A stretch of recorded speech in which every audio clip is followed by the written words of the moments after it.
Hi, it's been a while since I made one of these because I had the whole Christmas holiday and I was doing Christmas holiday things. So the last video I did, which was the look back, was quite a while ago. But anyway, let's get started. A long time ago, someone recommended to me the series Good Omens, which is an Amazon Prime TV series. It's based on a book by Terry Pratchett and Neil Gaiman, and it was recommended to me because of a potentially homoromantic asexual relationship in the show. So I wanted to watch it and give my opinion on what the relationship is and whether I think it's good, I guess. In this show there are two main characters, Aziraphale and Crowley. The general premise of this show is that Aziraphale is an angel, Crowley is a demon, and they've known each other since the beginning of time, which in this universe was 4000 BC. Basically, the world is ending, the apocalypse is happening, and they are trying to stop it. That's a brief overview of the show, and it goes through their exploits in trying to stop it in a short series. I think it's about 6 episodes. So, from here on out, I won't be marking any spoilers that I talk about. I don't know what you consider spoilers, so maybe it's already been spoilers, but that was just a synopsis. So I'm just warning you in case you do want to go watch it before watching this video. So it's interesting because by the time this show starts in universe, the two main characters have known each other for 6,000 years. And obviously that is a much longer period than regular human beings would know one another. So we do miss out on a lot of the developing of their relationship, whether that be friendship or otherwise. But there is one scene, I guess, or set of scenes, I think it's a whole episode where it goes through little flashes of their relationship through the years. And I think that's a very good thing to analyse and to kind of see how the relationship developed and what kind of relationship they have. I will say to start that they're definitely close, you can tell that much from watching it. And it's just the nature of that relationship and trying to get to the bottom to see whether there is, in my opinion, any asexual relationship in this show. So the question I'm really trying to answer here is whether they're just friends, whether they have a romantic and sexual relationship, or whether they are just romantic, whether they are homoromantic asexual like myself. Of course, this is postulating on a fictional character. There is no right or wrong, I wouldn't say, unless the author has explicitly stated it in their work, which they have not. Speaking of, according to the author, angels in this universe are sexless. I didn't quite get to the inner workings of what that meant. Does that mean they can't want sex? Does that mean they can't have sex, but they can still want it? Can they derive sexual pleasure from things which are not traditionally sex? That is nuances which I didn't really feel like going into, but it's something worth considering in any case. Because someone can have sexual attraction even if they can't have sex for whatever reason. So that may be the case for them. And similarly, someone can be able to have sex, but not want it, aka asexual. So it depends on the precise definition of what the author meant when they said sexless as to whether this discounts or supports any theory. But one thing I did find interesting throughout the series is that they are often ridiculed by their peers, I guess, Aziraphale, the other angels, and for Crowley, the other demons, for becoming too human over the years, for enjoying things and pleasures which are more human. For example, Aziraphale really likes nice food, and at one point one of the angels scoff at him for enjoying food because that's a human thing to do, it's lower than them. Similarly, you could postulate that sex is one of those things. Even though maybe they don't have an innate desire for it, they may, out of curiosity or out of seeing how humans enjoy it so much, they might want to partake in that. So that could be one explanation. But while there was definitely a sense of affection between the two, in my opinion, there was nothing sexual or romantic between their relationship.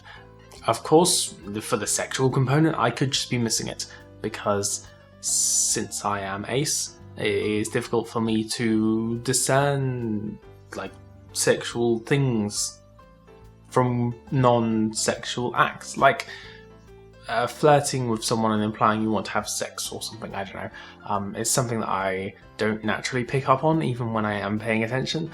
But I am homo-romantic, so I can speak to, I guess, romance. And from my point of view, there wasn't really any sense of romantic attachment between the two. At least nothing explicit or clear.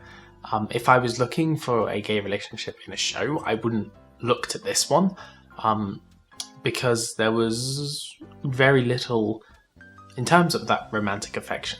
So, to go back to my list, I crossed off gay, and I crossed off homo-romantic asexual. From, in my point of view, I don't think they're either of these things.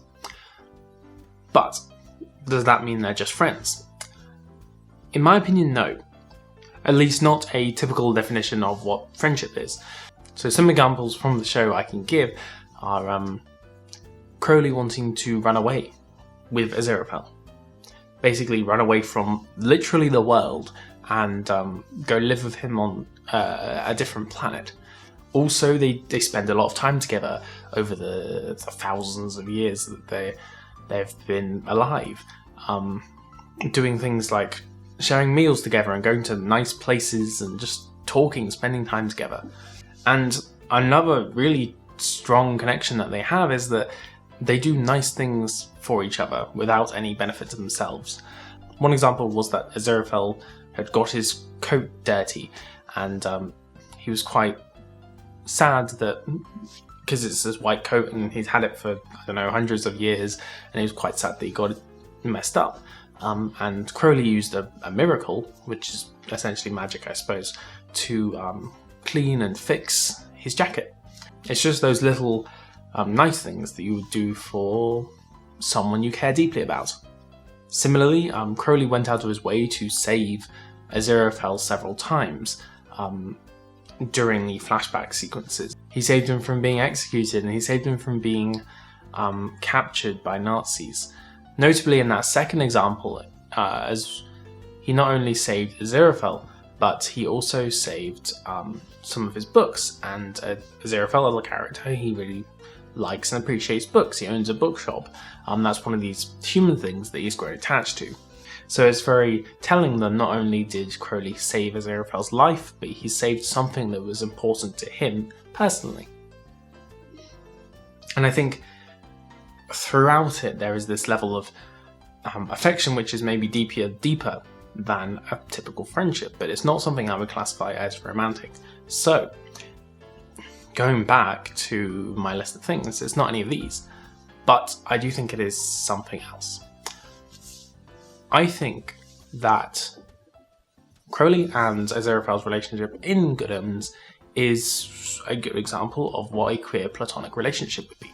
A queer platonic relationship, or QPR, is a platonic relationship between two people, but its level of commitment is much higher than in a typical relationship. This could include some things which people may generally only consider for romantic relationships, such as living together or raising a child together, or sharing responsibilities, that sort of thing. But they don't have that romantic attraction. It is one example of how maybe an arrow ace might want to live. If they don't want to live alone, they could have a queer platonic partner who they spend a lot of time with and they're really good friends with, and they essentially share their life with, but not in a romantic or sexual way. And to be honest, this is precisely what I read from Crowley and Aziraphale's relationship. Now you may be wondering, Daniel, are you really disappointed that it's not like a gay relationship on TV? But no, in fact, I'm really happy that a relationship can be portrayed this way, even if it isn't particularly clear, and still be accepted and admired. Because our society is very fixated on sex and romance. and to have a relationship which isn't explicitly sexual or romantic, but still be very important, is nice. Of course, this is all conjecture, this is all my own opinion, and this is basically just an analysis of what I thought of the show and their relationship. So feel free to disagree. If you think it was a romantic relationship, if you think it was a sexual relationship, then please do tell me in the comments below. I do love hearing opinions which are different to my own, especially when we can have a civil discussion about it. But yeah, that's pretty much all I had to say today. If you didn't catch it from my video I did a fortnight ago, I'm going on to a cycle where I'm doing one of my videos, a video of your choice, and then a video from a series. So if there is anything you want to recommend that I do or talk about, then please say so in the comments below. So if you enjoyed this video, then please leave a like. I post videos every Saturday, so if you want to see more, then feel free to subscribe. That is all I had to say today. Have a wonderful day, and I shall see you next time. There wasn't any sex. There wasn't any explicitly implied sex. I don't know if that's possible. I'm sure it should be said Crowley, but they all say Crowley in the show, so I'll just say Crowley.